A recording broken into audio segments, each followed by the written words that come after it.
Oi, tudo bem com você? Meu nome é Paulo Chod e sejam bem-vindos ao Product Gurus, o podcast que é a voz por trás dos produtos, e comigo eu tenho uma lenda dos dados, analytics, conversão, métricas e tudo que habita nesse universo.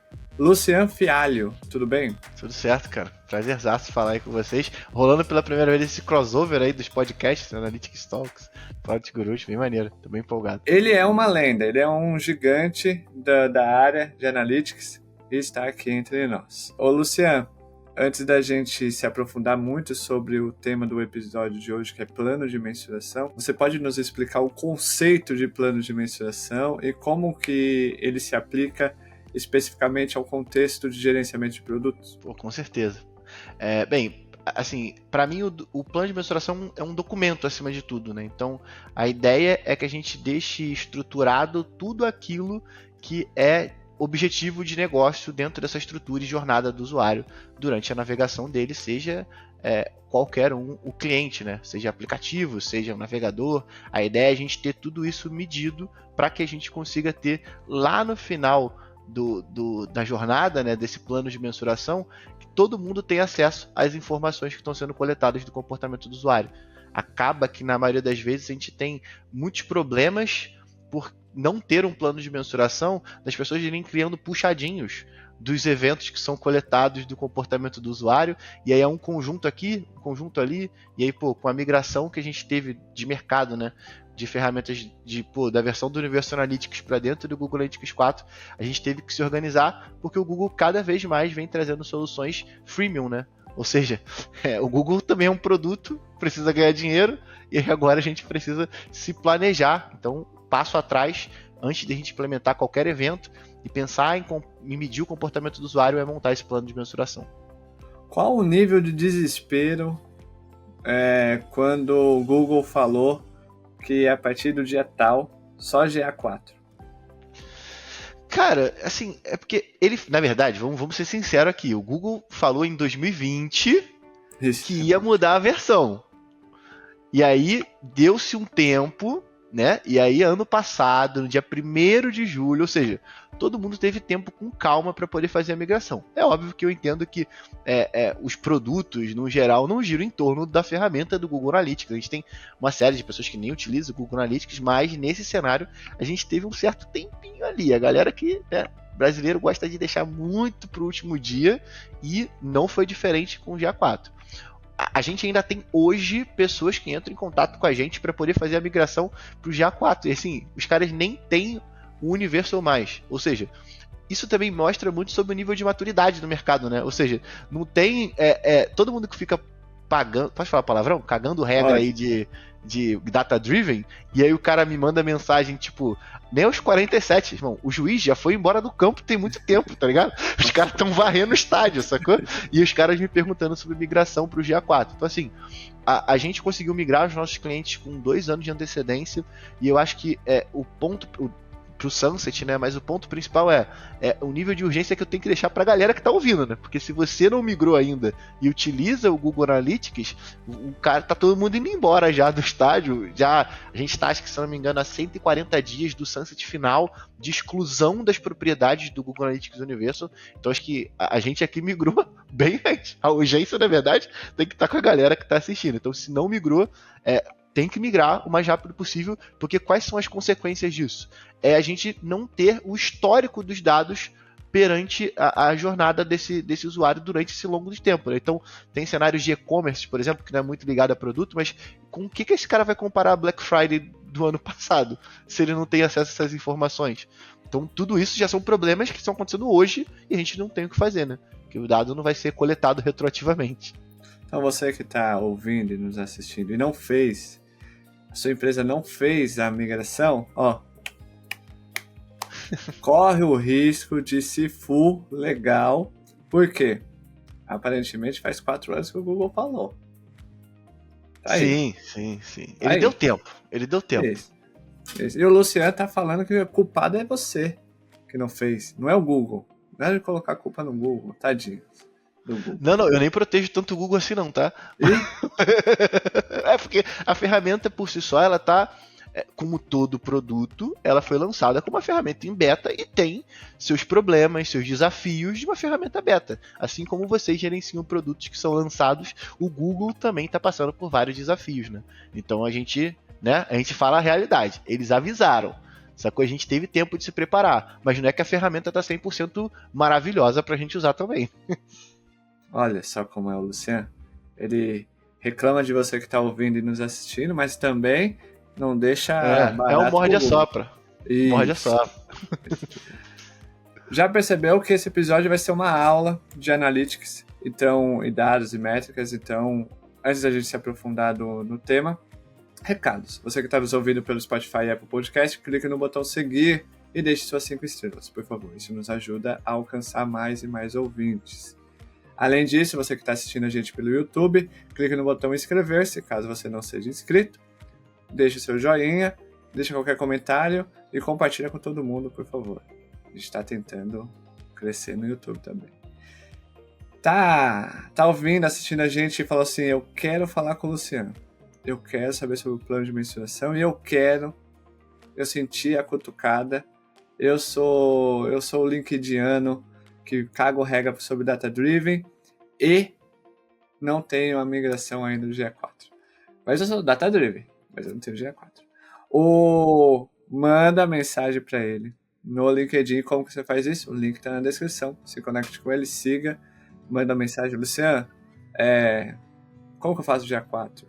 Luciano, como que eu faço plano de mensuração? Luciano, o que é dados, o que é métricas? Luciano, tem algum curso? Quero comprar seu curso. Então, vai lá no LinkedIn, se conecte, siga ele, manda mensagem. Outro recado aqui para terminar nosso bloco de recados esse episódio é um oferecimento da Terra, a maior e melhor escola de carreiras digitais do Brasil e quiçá da América Latina, é a nossa patrocinadora. Está oferecendo esse episódio com muito carinho para você. Aí.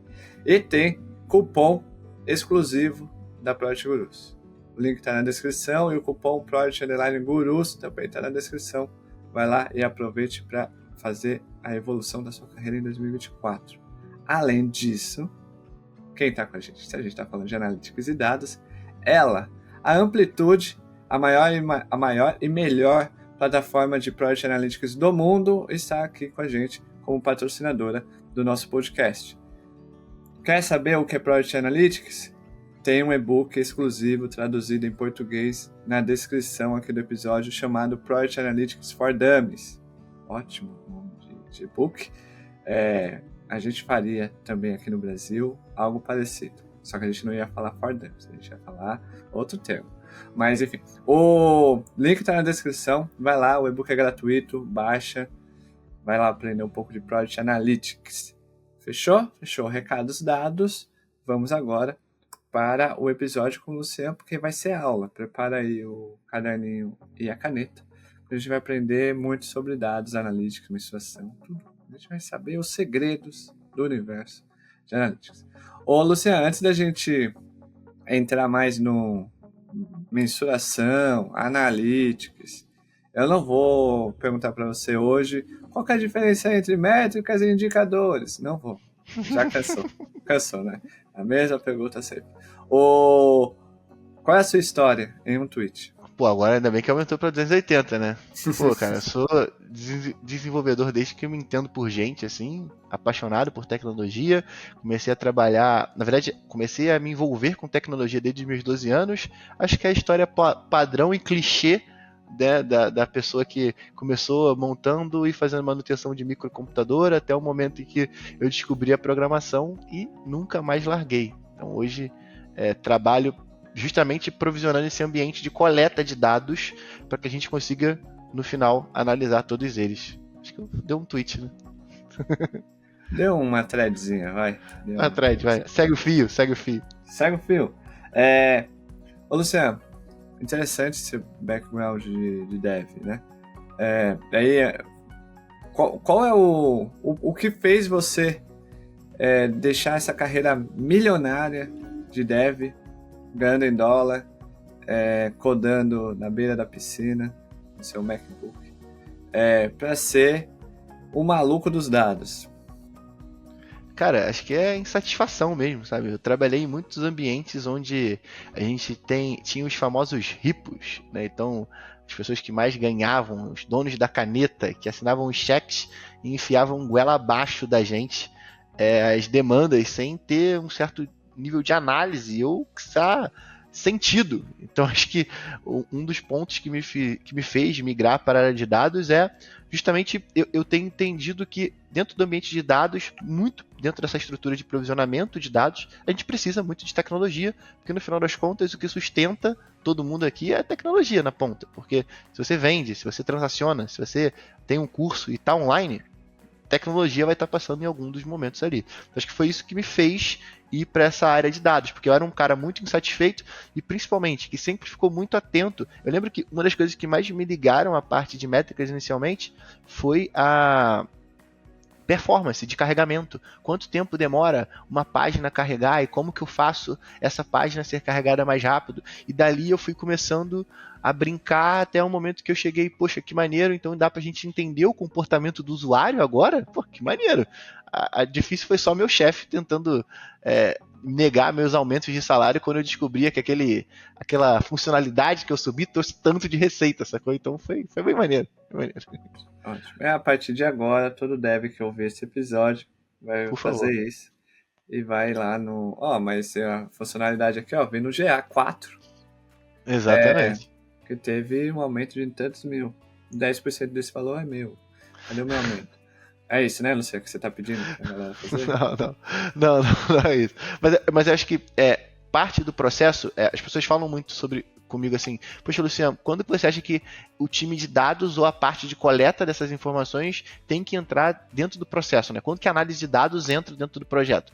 E aí existem duas respostas, né? A primeira cara, eu pensei em dados antes de gerar uma nova funcionalidade? Essa é a primeira pergunta, e ela pode ser muito radical, porque no final das contas eu tenho a minha empresa e todo mundo aí pode ser um funcionário, um colaborador, e seu chefe vai só te dar uma porrada top-down, como qualquer outro cenário de mercado de trabalho.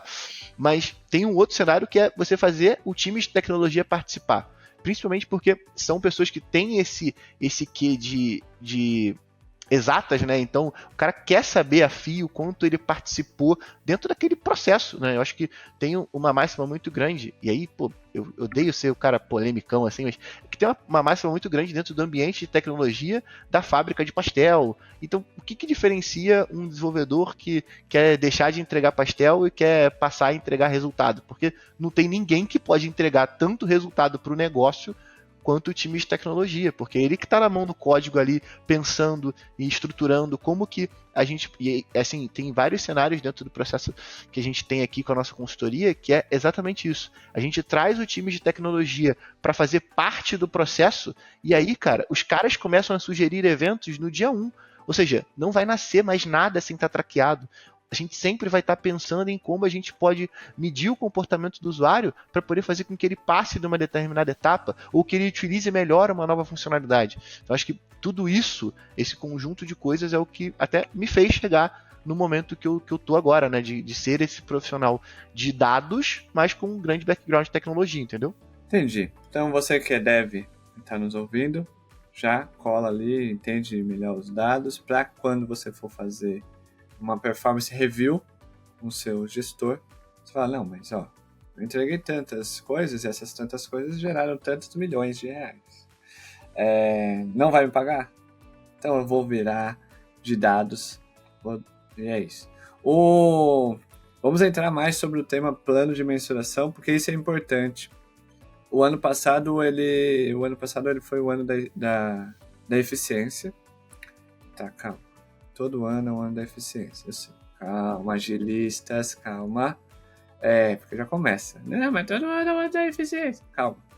Todo ano é o ano da eficiência. Porém, todavia, entretanto, o ano passado, a bandeira de todas as empresas era em busca da eficiência operacional. Esse ano, tudo indica que será o ano de growth, de crescimento. Pelo menos da mentalidade. E isso eu falei no primeiro episódio. E aparentemente o CFO da Amazon ouviu, não sei. E ele, quando saiu a release de resultados da Amazon do último quarto, ele deixou bem claro isso também, que o ano da eficiência foi o ano passado. Ele não concorda que esse ano seria o ano da eficiência e sim do crescimento. Com isso, Luciano, como que entra o plano de mensuração?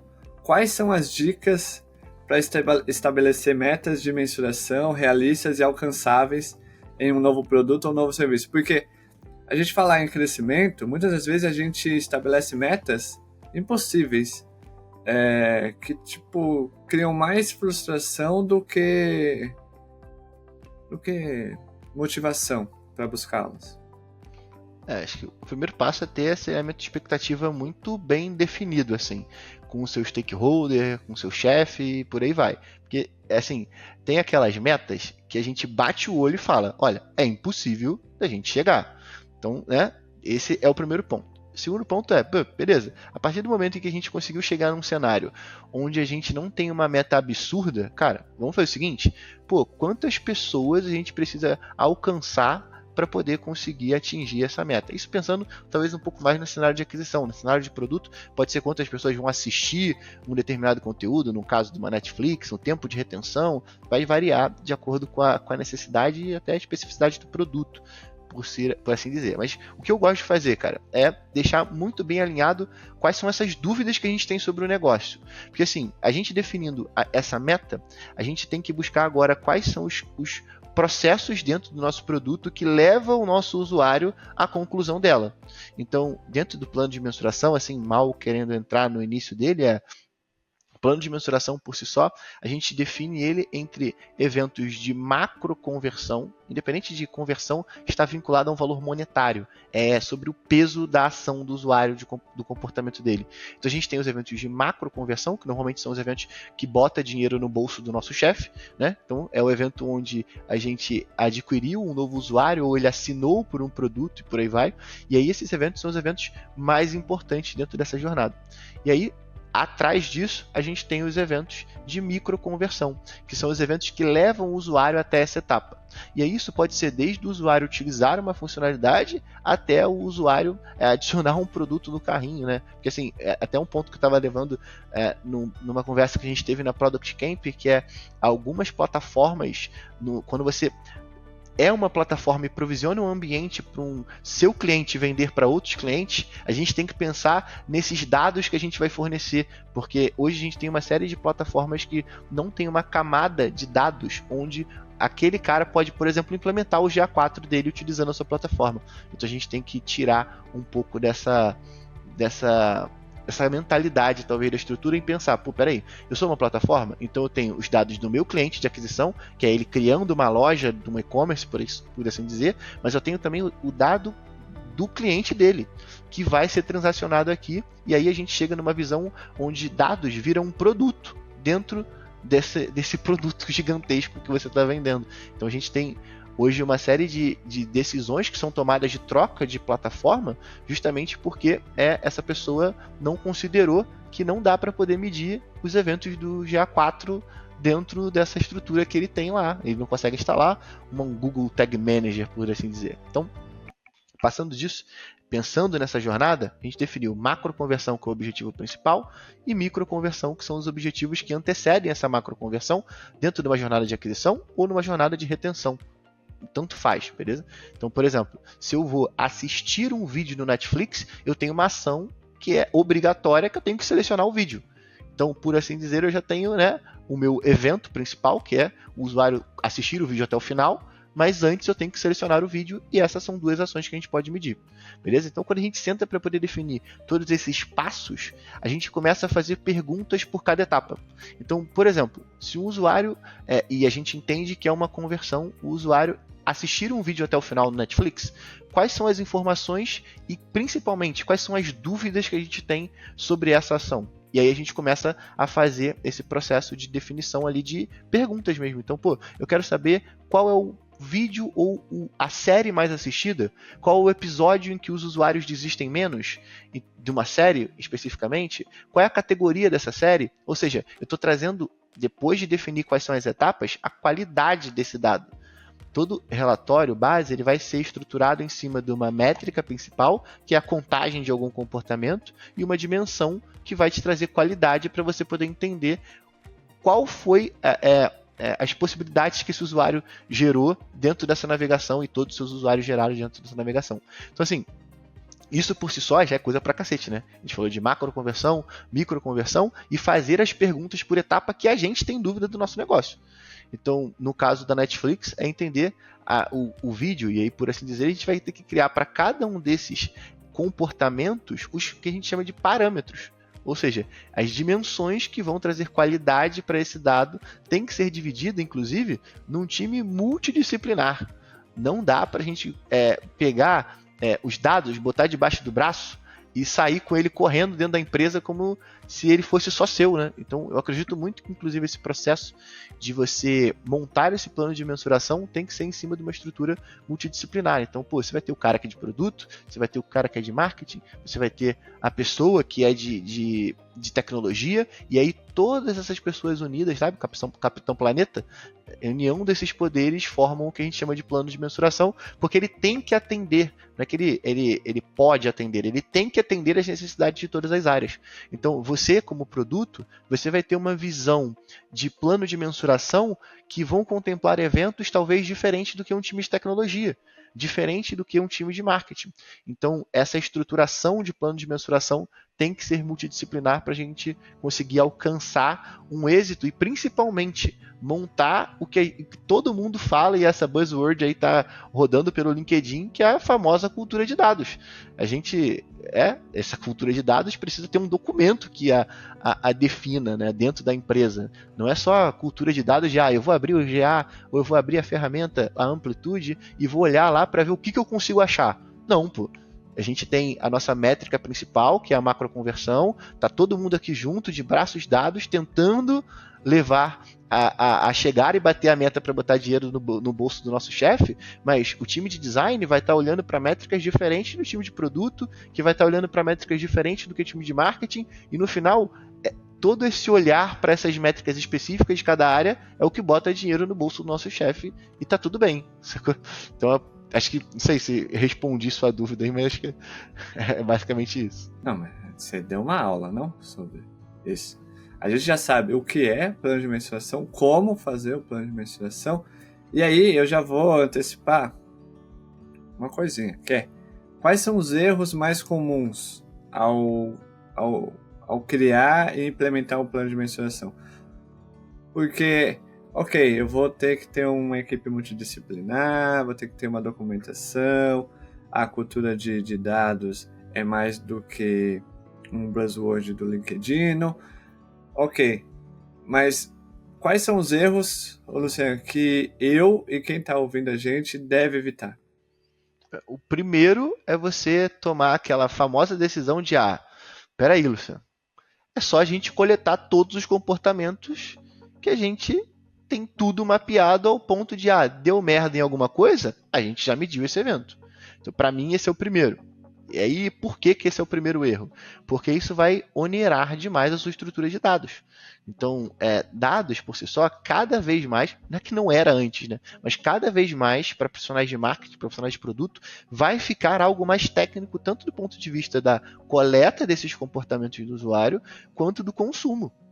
Porque toda essa estrutura, cada vez mais, vem trazendo custo. O Google Analytics, por si só, é uma ferramenta que foi grátis há muito tempo e todo mundo usou de graça, e agora ela vem dando indícios de que, peraí, paga isso daqui se você quiser dados em real time, paga isso daqui se você quiser 100% dos dados, porque senão eu vou te aplicar uma amostragem e você vai ter uma tendência daquele dado, e não uma visão completa.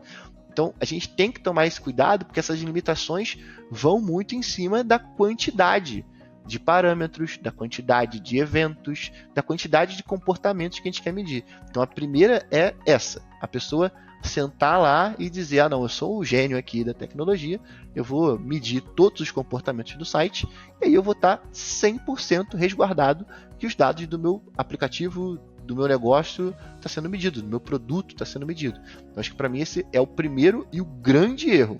beleza? E aí a gente pode ir para os outros erros onde a gente tem um volume um pouco menor de merda que pode dar, né? Mas ainda assim vai trazer uma série de riscos, que é deixar isso muito na mão de tecnologia. Tem que ser multidisciplinar. Acontece muito. A gente chega no nosso processo de auditoria lá com os nossos clientes, e aí o cara bate e a gente olha o nome a nomenclatura dos eventos, tá? Event 1, 2, 3, 4, ou seja, o nome do evento é um texto escrito Event 1, 2, 3 e 4. Sobre o que esse evento diz, o quão verboso esse evento é, para que uma pessoa que acabou de chegar na empresa entenda o que aquilo significa, qual é a ação do usuário que representa aquele comportamento. Porque se forme 1, 2, 3, qual o formulário que o usuário converteu?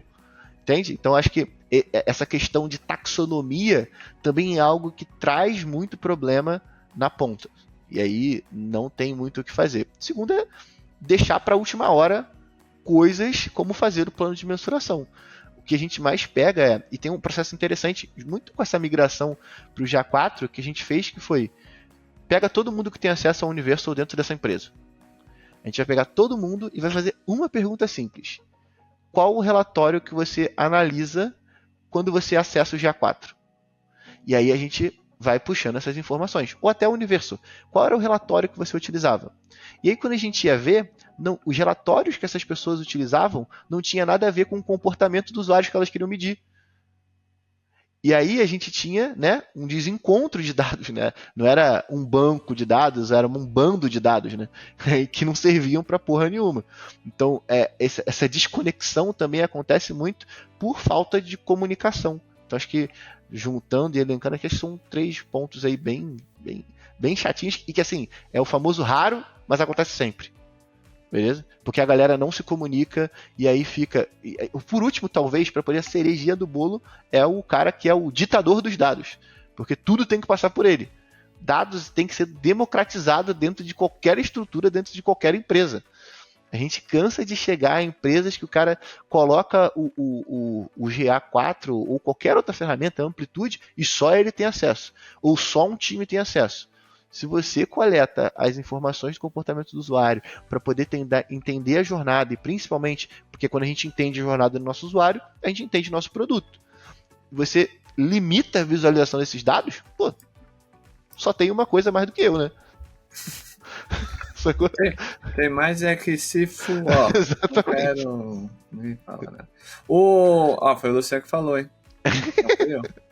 Foi o Luciano. Ô, Luciano, indo nessa mesma pegada, você poderia nos dar exemplos de como a análise de métricas influenciou positivamente o lançamento ou a interação de um produto específico? E além disso, né? Como que um exemplo prático do plano de mensuração também? Perfeito. A gente tinha um cliente de produto especificamente, era um produto de investimento. Então você entrava lá e fazia seu investimento em bolsa ou, sei lá, fundo imobiliário, enfim, produto por si só. E aí a gente, dentro do plano de mensuração, mapeou toda a jornada do usuário. Então a gente tinha macro e micro conversão, os escopos de dados em cima das perguntas que a gente tinha de dúvida do negócio, e a gente foi indo. Uma das coisas que a gente colocou em cima dessa multidisciplinaridade da definição do plano de mensuração foi que o time de tecnologia levantou uma puta bola assim. Cara, a gente queria mapear quais são os erros que acontecem durante a jornada do usuário. E aí, beleza, vamos documentar esses eventos, vamos implementar esses eventos, e a partir de agora a gente consegue medir esses eventos. E aí, beleza.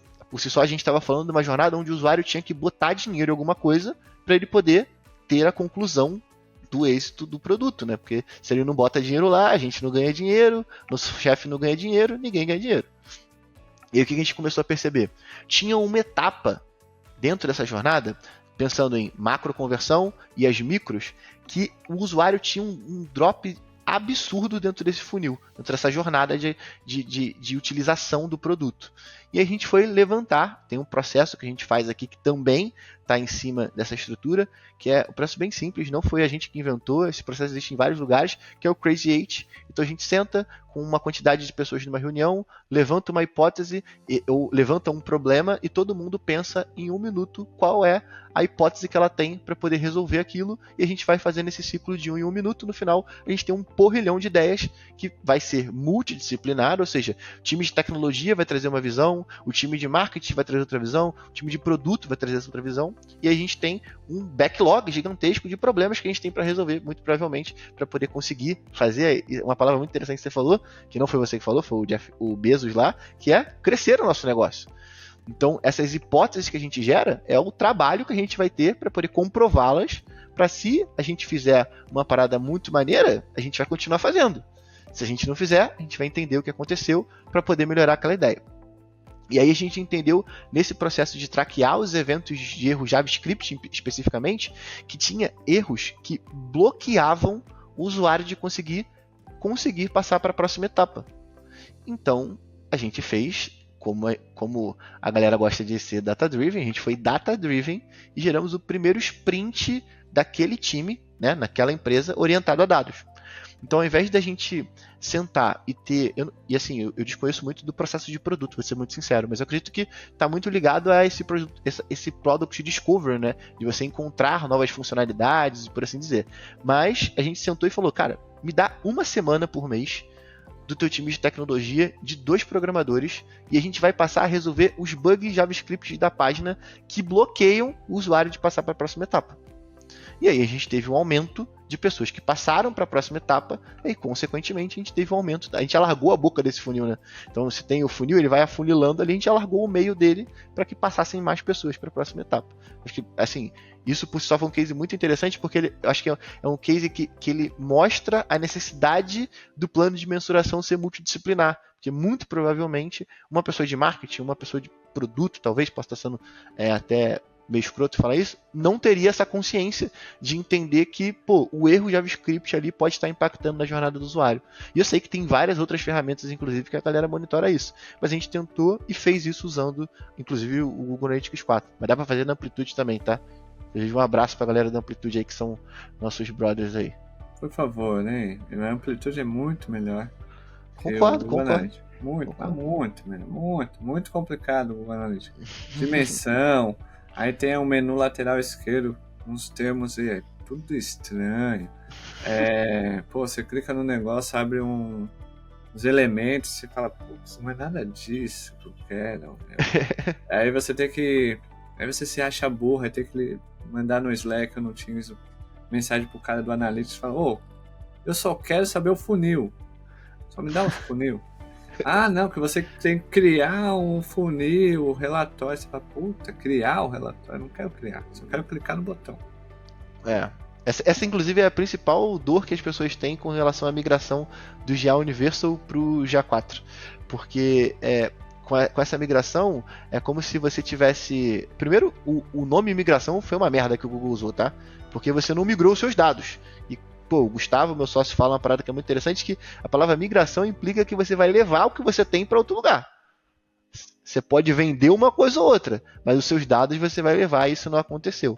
Então acho que quando migrou para dentro do GA4, a ferramenta mudou, tiraram uma porrada de relatório que ninguém usava, mas também tiraram um monte de relatórios que a galera usava, né? E aí gerou essa deficiência. O Google também, viu? Não sabe fazer produto, o Google. Luciano, quais ferramentas e tecnologias você recomendaria para a galera de produtos e Data Project Managers que desejam aprimorar as habilidades de mensuração e análise de dados? A gente já falou aqui a maior, né, de todas, que é a Amplitude. Mas quais são as outras ferramentas e tecnologias? Cara, vamos dividir em coleta, armazenamento e visualização, beleza? Ótimo. Então, coleta. A gente vai ter ferramentas como Tilium, a gente vai ter ferramentas como Segment, a gente vai ter ferramentas como o próprio Google Tag Manager, que vão provisionar um ambiente e uma interface para que a gente colete o comportamento desses usuários, beleza? Esse é o primeiro ponto. Dentro da etapa de armazenamento, essas ferramentas maravilhosas ferramentas como Amplitude, garantem esse armazenamento, uma vez que a gente configure o disparo dessa coleta. Então você não precisa se preocupar com essa informação. Eles garantem o armazenamento. Que bom! Porque, né, tem empresas que utilizam seus próprios bancos, seus próprios lakes de dados, para você poder conseguir. E aí você adiciona uma outra camada de complexidade, né? Então, ferramentas como Amplitude deixam isso tudo muito. E assim, não é jabá porque eu gosto deles, não, tá? É porque de fato traz um ambiente onde você não precisa se preocupar com armazenamento. Beleza? E aí, pô, tem uma ferramenta pequenininha aí chamada Google Analytics que também traz esse tipo de solução e tá tudo bem. Inclusive, acontece, né? É aqui, normalmente a galera mais utiliza, mas a gente tem uma percepção muito clara de que as pessoas que utilizam Amplitude têm um nível de consciência muito maior sobre dados. É isso. É isso. Não quer, tá achando meio merchandising isso daqui, meio comercial? Não vai por nós. Acesse aí Gartner, vai lá no quadrante de ferramentas de Project Analytics e vê quem tá lá na liderança. Eu não vou falar quem tá na liderança, mas é a Amplitude, não sei, mas vê lá. São especiais. O Gartner tem, todo ano lança, né? O quadrante lá, mágico, e a Amplitude tá sempre em primeiro ali. Ô, Luciano, para visualização, eu sei, para visualização. Power BI, certo? Ou não? Certo. Cara, eu acredito que tudo depende. Tudo depende. E lá vem ele criticar o Power BI também. Não, muito pelo contrário. Eu acho que assim, é uma ferramenta maravilhosa. Talvez ela. E assim, eu já vi que a gente personaliza muito ele. Dá pra você fazer coisas bonitas, mas existem outras ferramentas também, longe de mim. E dentro da visualização, a gente não tem só também essas ferramentas, né? Tem outras ferramentas. E, pô, tem gente que gosta de consumir os dados brutos direto do Google BigQuery, só fazendo Query SQL e tá tudo bem. Eu acredito que cada um com a sua droga e tá tudo certo. Então, mas tem ferramentas... Mas qual que é o outro, além do Power BI? Power BI, e aí tem uma outra ferramenta muito pequena assim, chamada Looker Studio, que é a ferramenta do Google, sacanagem, mas é a ferramenta do Google que provisiona justamente essa integração. E a galera que utiliza o Google Analytics 4 normalmente utiliza o Looker Studio porque tem uma integração automática, né? Aí vai um recado. Ô Google, por que vocês complicam até na ferramenta de visualização? Ou ferramentinha é difícil, Lucas? Você não acha, Luciano? Difícil? Sim, cara. Sim, muito porque também, pô, always beta, né? A gente tem um meme aqui dentro da empresa que toda vez que a gente pega um erro do GA4 ou do Looker Studio, a gente manda no chat a gente usa o Discord, né? A gente manda always beta, baby. Porque, no final das contas, nada tá pronto ainda.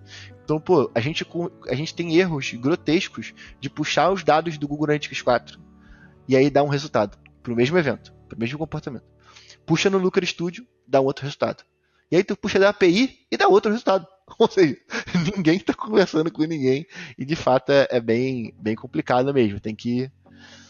Nas entrelinhas, o que o Luciano está dando de dica pra gente? É que se você tem 3 visualizações diferentes, escolhe a mais alta e vai. Certo, Luciano? Tipo, se no Looker tá falando que você aumentou a receita, vai nele.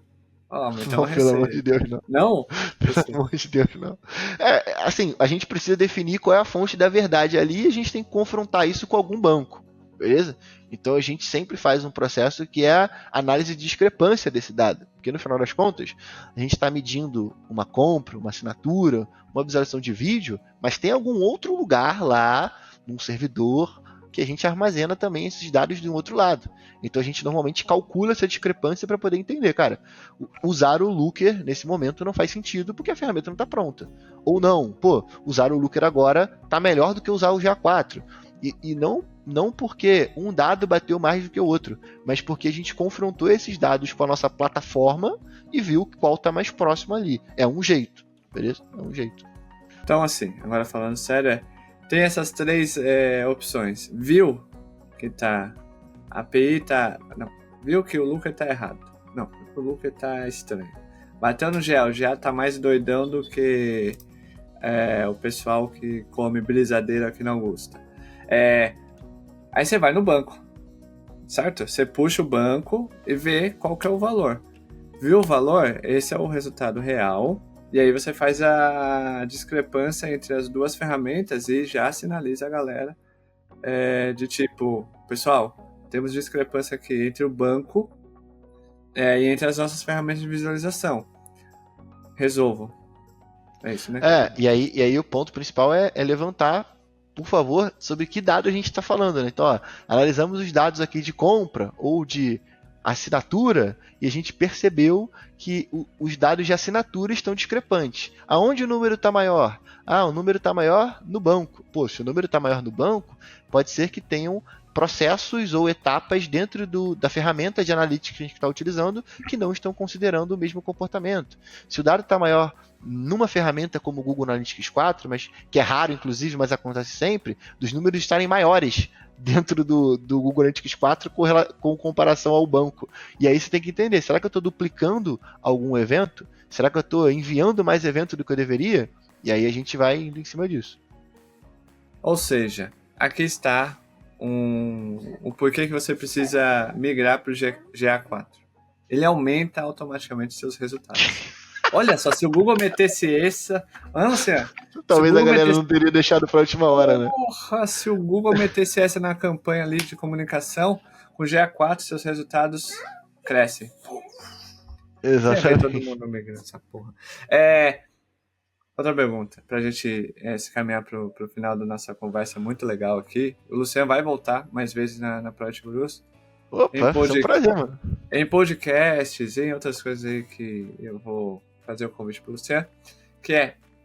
Qual que é a última pergunta, que é, como que você vê o futuro da mensuração, não só na área de produtos, mas em todas as áreas? Lembrando que a gente está na época da inteligência artificial. Virou commodity. Tudo tem inteligência artificial e o ChatGPT já consegue fazer algumas análises legaisinhas ali. Se dá o gráfico, ela já consegue, tá? Se dá uma base de dados, ela já consegue fazer algumas análises. Como que você vê o futuro disso? Bem, primeiro eu vou levantar uma bandeira antes de falar de inteligência artificial, que é a bandeira do fim dos cookies. Beleza? Então, existe o fim dos cookies, que é algo que tá... A gente costuma dizer que a água bate na bunda, né? O fim dos cookies já tá dando tapa na nossa cara, como diz o Gustavo, porque o Google anunciou no início... Na verdade, já tem um tempo que ele postergou, e aí esse ano iniciou-se o processo de acabar com os cookies de terceiros, e isso por si só traz uma série de complexidades para a gente poder não analisar o comportamento do usuário por si só, mas para a mídia no geral, como a gente está falando de mais do que só produto, né, traz uma certa complexidade para a gente poder conseguir coletar essas informações. Então, um primeiro problema levanta essa tendência que a gente tem para o ano de 2024, que é o tagueamento do lado do servidor. Então, as empresas estão parando de coletar os dados dentro do client-side, ou seja, dentro do ambiente onde o usuário está navegando, né? Então, está lá no navegador, tem um processo que ele dispara um evento e vai direto para o Google Analytics. E eles estão passando a adicionar uma camada acima disso, que é, peraí, deixa eu controlar esse dado que está sendo passado aqui para eu poder disparar para as ferramentas que vão consumir essas informações. E é isso, por si só, a gente tem um número bem alarmante, porque o estudo que mostra o cenário do Brasil especificamente diz que 75% dos navegadores no Brasil são Chrome, então a gente, não tirei esse dado, né, fontes da minha cabeça, você pesquisa aí no Google aí que você vai ter o estudozinho que vai mostrar, inclusive tem o Browser Market Share, que aí ele vai te passar por país, e aí você analisa, inclusive, se você está dentro desse cenário, dentro do seu Google Analytics ou dentro de qualquer ferramenta de análise. Tem os clientes nossos que os dados que são transacionados, na maioria das vezes está no Safari da vida. Então, né, para você saber o quanto essa água está batendo na sua cara, você tem que olhar para os seus dados para poder tomar qualquer tipo de decisão. Mas esse tagueamento do lado do servidor vai fazer com que a gente consiga, sabe, fechou-se uma porta, abriu-se uma janela, né? É isso. Hacking slash. Né? Então a gente teve uma complexidade do fim dos cookies, agora a gente gerou uma solução do tagueamento do lado do servidor e essa é a primeira. Beleza? Essa para mim é a primeira porque não é uma tendência que a gente vai conseguir evitar. Como, eu sou purista e não quero usar IA. Tudo bem, essa você consegue evitar. Agora, o fim dos cookies não tem como, beleza? Uma outra, talvez, que eu odeio ser o mensageiro do apocalipse, mas assim, no final das contas, uma outra coisa que ainda não está rodando perfeitamente dentro da estrutura brasileira é a LGPD. Então, né, LGPD, aquela lei maravilhosa que veio para poder proteger os dados e a privacidade dos nossos usuários. Então, a gente tem que adequar toda a nossa estrutura de coleta de dados para isso, independente de você ser um produto ou não. Beleza? Porque dentro do ambiente de produto, a gente tem um ponto muito mais crítico, que é, na maioria dos casos, a gente está sempre lidando com usuários logados, ou seja, a gente acaba transacionando informações pessoais, né, do usuário com muito mais frequência por esse ambiente ser um ambiente logado em grande maioria. Beleza? E aí agora a gente pode entrar na IA, porque, Code Interpreter ajuda a gente bastante, fora o processo de desenvolvimento mesmo, de você estruturar essa integração, né? Então, eu quero manipular uma base de dados para eu poder formatar esses dados para inserir dentro de um banco. ChatGPTzinho, monta um prompt certinho, insere os dados lá, ele vai te ajudar a montar esse que a gente chama de processo de ETL, né? Para poder transformar essas informações. Então, eu tenho usado, pra ser bem sincero, muito como aquele estagiário que vai programar e depois eu vou ter que fazer um code review para dar uma olhada para ver se ele fez merda ou se ele esqueceu alguma chave pública, sabe, uma secret key exposta e tudo mais. Mas a gente está utilizando tanto para a parte de análise quanto para a parte de manipular mesmo, gerar alguns códigos menores assim. A gente quer utilizar, às vezes a gente dá só o CSV para IA e pede umas análises em cima disso, ou tem algumas ferramentas, e eu não vou lembrar o nome porque eu fiz uma reunião, coitado do cara, eu fiz uma reunião semana passada com ele, eu esqueci, que ele me mostrou inclusive uma infraestrutura de dados onde já tinha IA plugada para poder consumir os dados do banco. O próprio GA4 tem uma análise preditiva que é baseada em inteligência artificial, machine learning, por aí vai. Então acho que não tem muito para onde fugir também, é igual o fim dos cookies, você vai ter que passar a utilizar, mas sempre com aquele cuidadinho de estar certo, né? Qual a temperatura que essa IA está usando aí para poder não alucinar também, né? Então acho que é mais para auxiliar do que tomar o nosso trabalho, graças a Deus. O AWS lançou, né, recentemente o copiloto dela lá, que, né, teoricamente pluga em toda a empresa e ela consegue fazer análises rápidas, dá acesso a relatórios já prontos, tudo de forma linguagem natural. É uma tendência que não tem como parar, já virou commodity a inteligência artificial. Agora cabe as empresas entenderem como que a inteligência artificial alavanca seus produtos e seu negócio. Porque hoje não tem mais como...